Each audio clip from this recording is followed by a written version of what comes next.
Well, that's great, because that whole subject of whistleblowing is something that I know Oonagh knows a lot about. We also have Tom Harding coming on the program in one of the weeks ahead of us.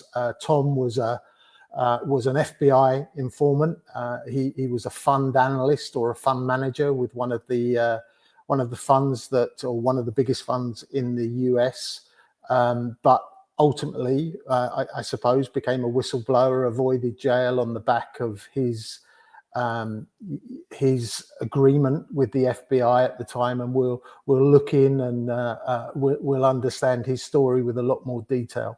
Oonagh, just on that subject of whistleblowers, before we introduce you, but it's a subject you know well, as with your compliance and risk management background, and some of the strange things that are going on in that space at the moment.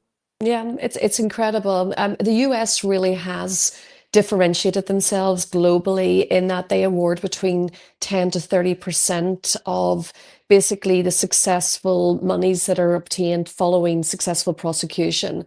What that means is that an individual can actually be involved in the fraudulent activity or illicit activity themselves, but then they will get awarded potentially up to 30%. And we saw last year one individual getting awarded 24 million US dollars. Those individuals in some instances still go to jail, but when they leave jail, they have a nice little kind of, should we say, slush fund to play with.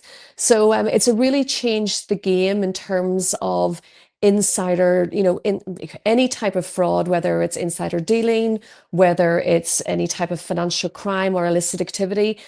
Whether you're part of it or not part of it, there is now a financial benefit to whistleblowing, but that can't be said true for other jurisdictions such as the UK.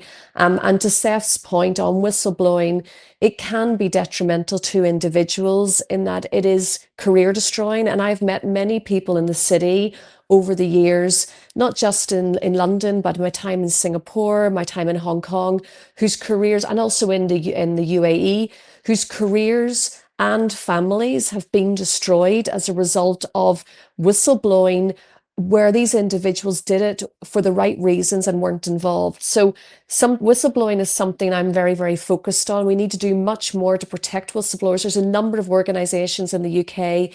And again, there's a number of people we're going to bring onto this podcast who have been involved in these types of whistleblowing situations, and kind of really get to see the reality of what that has meant as a repercussion to them. And it's going to be really interesting to see the US versus everybody else dynamic. Great. It sounds like I missed the trick. I should have been my own whistleblower. I could have gone to prison for 4.5 years and come out with a bag full of money instead of the empty pockets that I did. Well, remember, it could have been up to 30%. That would have been a big bag of money, Nick. God, I wouldn't be doing the podcast now anyway.